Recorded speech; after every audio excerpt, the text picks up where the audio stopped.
I want to get to this Ross Tucker audio first here because it's a big 2025 season. At least we thought so.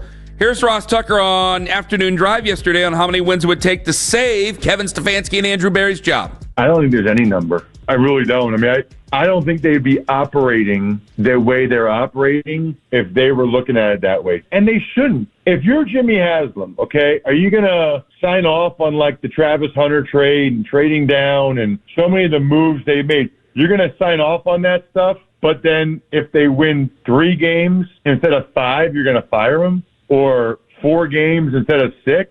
That seems pretty stupid. I mean, that seems really short-sighted for an organization that does not appear to be operating that short-sighted. I think that they, barring something unforeseen, I think they're back almost no matter what. I mean, it does feel, I think, to a lot of fans like we're going from one extreme to another. Like you were so quick to fire Rob Chudzinski. You were so quick to fire Mike Pettin after he had an idiot drafted for him as quarterback. And then this is continuing here. And the reason I brought up the telling it like it is thing here, Anthony, and I kind of want to, this is going to be therapy with you because we got Jason coming up at 7:20. You know, Jason's got the bedside manner of a hammer. I stopped in Brook Park yesterday. I went to the liquor store in Brook Park yesterday. I want to say hello to Jim Bob and his son James, who I met Jim Bob yesterday. And they said, and one person said another thing. Then I went to a grocery store and then another liquor store in the grocery store? No, there was no liquor store in the grocery store. That's why I did the liquor store first, then I went to the grocery store. At an open bar. There you go. And there was a nice checkout lady named Maria. And I swear to God, they both go, you tell it like it is. And I go, have I this summer? Or have I been telling it like I want it to be? Like, you know how many hours we've spent talking about a quarterback that might not even hit the field this year? Like, we just assume, and I'm like, why have I spent so much time grinding over a quarterback that might not even hit the field this year? And by what we saw, I'm just going by what we saw and trying to read any tea leaves we could back on Saturday, bud. They have no problem drafting another quarterback ahead of him for next year. Why did we spend so much time? Because I don't think I've told it like it is. I think I'm telling it like I want it to be. I don't want this season to be like 2016 or 2017 where there are no consequences. I know guys got fired in 2018, but there are just no consequences whatsoever to anything. That you can do whatever you want, and it doesn't matter about that. When the trust from the fan base, if you want me to tell it like it is, I'll tell it like it is. The trust from the fan base is eroded. The people can't believe, the hardcore Browns fans can't believe going, wait a minute, why doesn't the scoreboard count? All of a sudden the scoreboard doesn't count? We have people calling, tweeting at us all day yesterday after we played the Cat Hickman audio going, data points. The hell are we talking about with data points here? Yeah, really. Why are we looking at what's on the scoreboard there? Why are we on the opposite end of what we should be so many times? No one answers for that. Well, you asked, and then I'm going to have to wait another year, so I'm getting ready. Real quick. I got Friday, Saturday, Sunday after today. I got 4 days technically because it's 7 o'clock today. I got 4 days before a game on my first week of the season. Sunday football starts tonight on Westwood One on the Fan, and I just got to wait until April? Yeah. You want me to tell it like it is? That's telling it like it is. It's just no fun whatsoever. Like Shedeur Sanders is fun. Talking about the guy who might not even get on the field is fun. 40-year-old quarterbacks that we were talking about maybe 4 or 5 games. What's the fun in that? No offense to Joe, nice guy. What's the fun in that? Talking about quarterbacks that none of us think is going to be a franchise quarterback but could be a very nice backup for a decade in Dylan Gabriel. What's the fun in that? There's no fun. Well, the only consequences we've seen so far for this regime or anybody, it's been Alex Van Pelt to, Ken Dorsey. That's it. All right, I'm going to give up my play calling duties. Now I'm going to get him back. So that's all you've seen, after all these years and just one playoff win.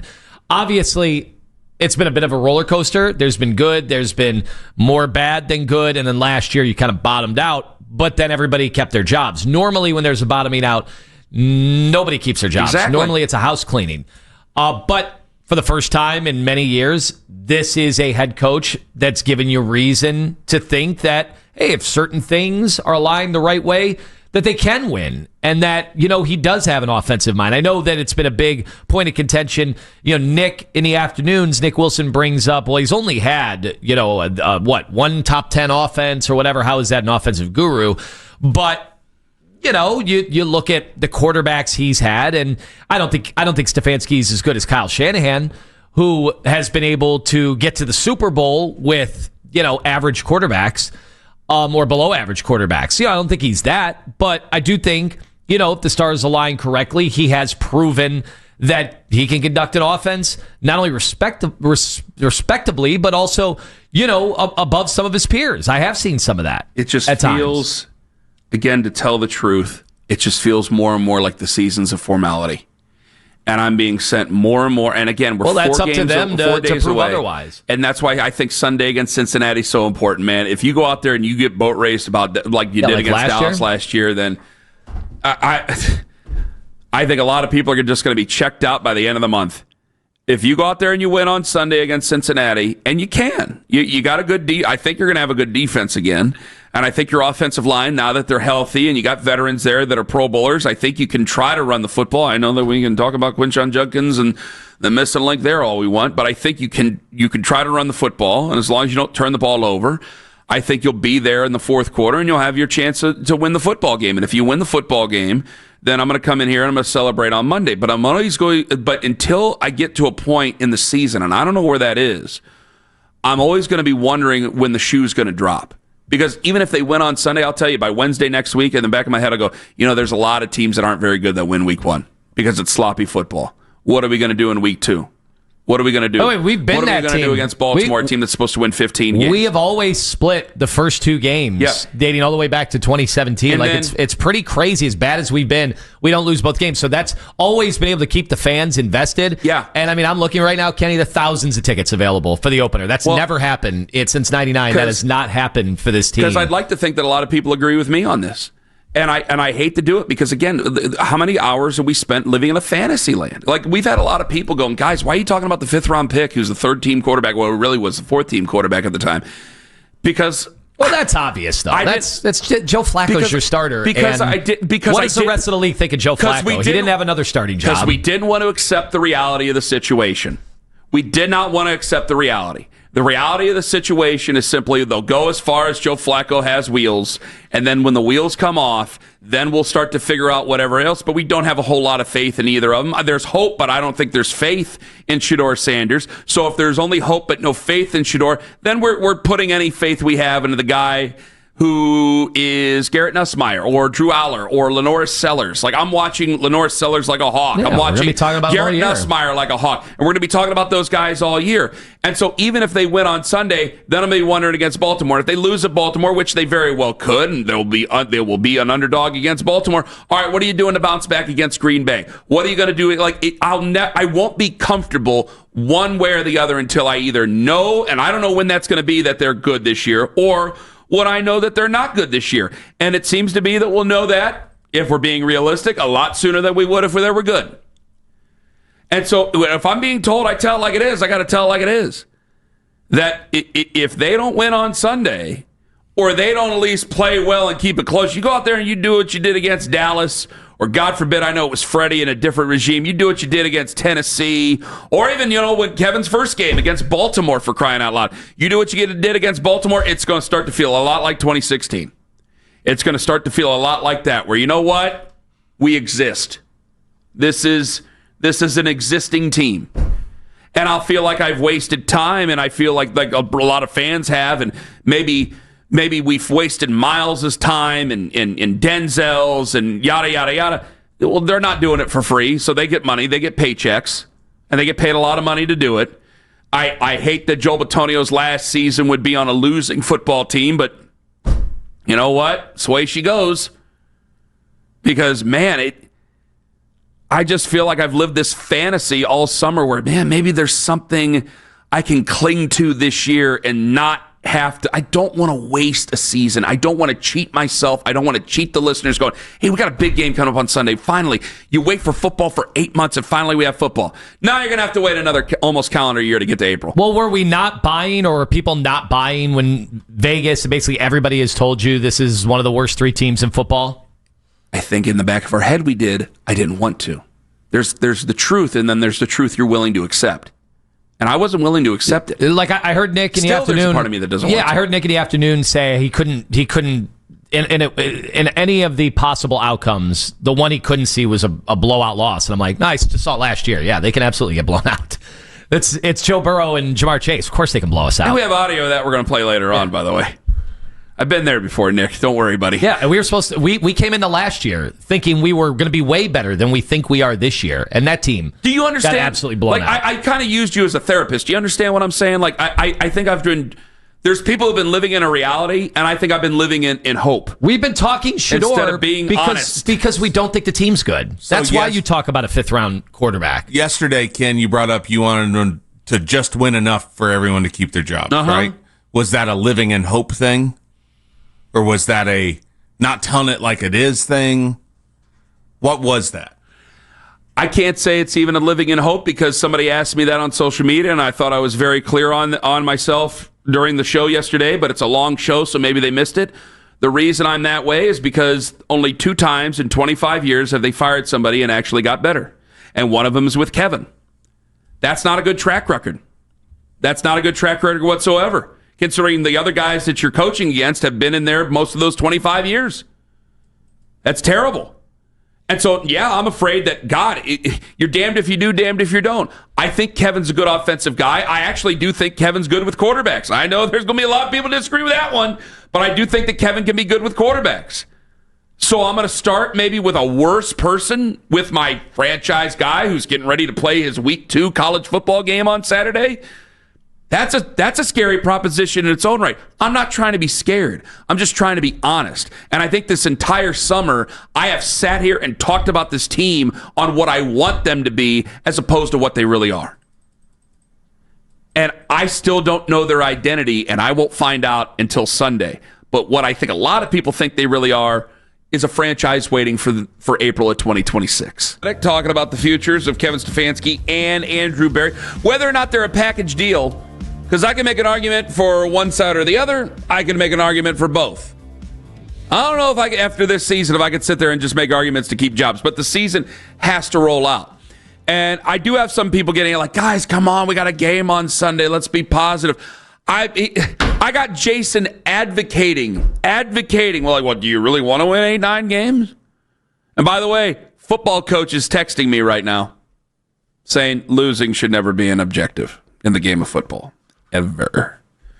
We've had this argument a million times over. Try to go out. I mean, good God, we're getting ready to start the season. Go out and try to win on Sunday for crying out loud. That's totally different. That's totally independent from the fans. I mean, a lot of fans are like... Do the fans want him to win? Well, they're adding up. They're saying Joe Flacco's your starting quarterback. There was one publication had him 31st out of the 32 starting quarterbacks entering the season. And when you start a quarterback that is in the 30s... When you begin a year, it's probably a transition season, and you're getting ready with 2 first-round picks to draft a quarterback. So most fans will be like, fine, if you win, wake me up when you win games. But until then, the thought process is that you're a team in transition, and you're a team that is gearing up for the quarterback class that we watched all last weekend. So there's your difference, telling it like it is or telling it like we want it. What do the fans want to do? Do they want to win? Do they want to win as many games as possible? I want to know. 216-474-0092. I think they want to win. They want to win if it's possible. But okay. But right now, on paper, one of the worst running back rooms in the league, one of the worst wide receiving groups in the league, and a quarterback that's 40 years old, that is not a formula for winning games. And fans can sit there and line up all they want and say, I don't want to win games. We want the best quarterback. I don't think that this is okay. But when you have Ross Tucker saying that your guys are going to be safe no matter what, well, that puts a new look on things. How many bad years are you willing to stomach? How much of the blame for that do you put on the head coach? I would suggest to you that Stefanski's done enough that, you know, certainly he has, in my mind, all of this year and then whatever he would get the next. I mean, last year was really, in my mind, I don't know, seems like his first really bad year. And there's a myriad of reasons for that. But, I mean, he had a couple 11-win seasons. Even the other years when they're going 8-9, 7-10, and Baker's got COVID or whatever, they're still competitive. I thought last year was the first really, really down year. So I got Russ Tucker telling everybody that they're going to keep their jobs no matter what. You might as well go out there and win some games. You got 2 first-round picks. But I might as well go ahead. I'm still rejecting the premise there. I think, yes. I just reject what he says. I reject you. I think on paper. I don't like what you say. I reject it. I think on paper, almost every team gets optimistic. Their players are optimistic. Joel Bitonio's optimistic about this season. And then that gets beat down in the first month or 2 months of the year. And then we all know where this is heading, where it's play younger guys, get ready, trade some of the guys, like Wyatt Teller, get traded at midseason. Hold on. And so I think the notion, it sounds all warm and fuzzy at the beginning of every year, like, the organization will be kept. We'll have stability. Yeah, the coach, he's done enough. He's had 2 coach of the years, and you and I both like him, but he'll be back next year. And then reality hits when the stadium's empty, but are you speaking from the fans' perspective? Might be even empty in the opener, apparently, because there's thousands of tickets available. But then by I didn't see that many tickets available. I do. I'll show them to you. But by the second half of the year, that it turns into takeovers from the other fan bases, as we've seen before. And then Jimmy Haslam at the end of the year. Do we play Pittsburgh the last game of the year? We know how that story normally ends. We play the Bengals. Okay, it's the Bengals this time. Maybe that'll be a little bit different. Steelers the week before, though. Could be that week. But where Jimmy Haslam is forlorn, he really does like this organization. He really does like all the people involved, but he gets out in front of the cameras and he says, "We had no choice. We had to make a move. We just why? We're because the arrow is pointing down." Is it? Yes. Or is this what you wanted? Do you think the arrow's pointing up? Is this just I what thought you were wanted? Tell it like it is. I am telling it like it is. Isn't this just what everybody wanted? Where does Ken Carman think the arrow's pointing? I don't want him to win too many games. Okay, and this is what you guys all wanted? We're not winning games, and we're not going to go to the game. Look, fans, so they're supposed to react to people not being in the stands of the stadium they're not even going to play in 4 years? Look, the delusional fans, they're there every year. It's what every fan base in I'm not being delusional. I'm being as honest as I possibly can be. I'm talking about realistic. I'm talking about the fans that'll call up and say, "Yeah, I want them to win. I'm not a loser. We're not a loser town." But the reality is, one guy called us a loser town and a loser fan base and a loser show. It takes about a month for them to come to grips with, yeah, but I am watching the quarterbacks in the draft. I am watching them, and I'm paying more attention. Okay, but you're still going to root for the team to win at 12:50 on Sunday. You're going to be Sunday, yes. And this every Sunday. Sunday. No, that is not true. That is not true. He won't. I've rooted against the Browns plenty of times. My buddies have rooted against the Browns plenty of times. I won't. When it comes to wanting the best quarterback in next year's draft, that's how we all know this is going to end. They've got 2 picks. You're gonna want the best crack at it that you possibly can be, and winning games at the end of the year. You're going to cheer against them in games? I said at the beginning of the year, no, but but if they're 0-4, then yeah, what am I going to root for them to win games and be 8-8 at that point? Apathetic and not paying attention is a lot different than actively cheering against them. How many games do you think they're going to win? I said 4 or 5. Can you tell me with certainty? I know you played that whole scenario out, that fantasy for you. Which not fantasy, it's a scenario that's played out with this team many times, probably many more than most. It's a horror movie. We've seen it before. We've seen it. It's the Final Destination 18. Can you tell me with certainty then, you said 4 or 5, let's go 5. Yeah. Can you tell me with certainty then that these guys will get let go? Yeah, I think so. You do? I think they'll both get bounced. Yeah, I don't. I think it's going to look, if that is the case, that scenario plays out, it's going to be as ugly as it's ever been. So then you should be telling the fans that you want them to lay down then. Well, I don't think I have to. I think they will. I think this is the formula for a team that eventually will, because I do think the defense is really good, but as we know in this league, that defense will hold up as long as it can until the levee breaks, and then it'll be a free fall. Especially with guys like Myles Garrett, who's already said he wants to be anywhere but here. But, you showed me the most money. How'd that work with Deshaun Watson? I think those are the types of guys. He said he liked it here. He just didn't want to play for the Browns.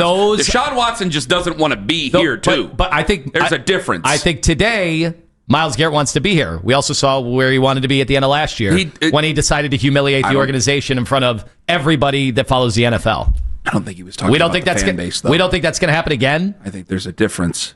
I don't think he was talking about the fan base. The problem is they gave him a contract that they can't get out of this time. And neither can he. So, you might as well 216-474. I'm sure Miles won't all of a sudden be temperamental. This will be the first time that he'll be all in. Do you want to know it? Well, if I know one thing about Miles, he'll take it slow. He'll look around. All right, that's it. That's a cheap shot. Come on.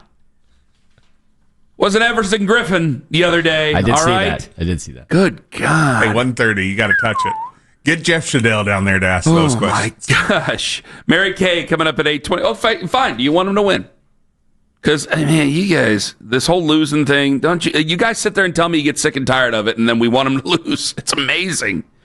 How many times have they lost? They've lost plenty of games for you. And how many times have they screwed it up? It's amazing to me.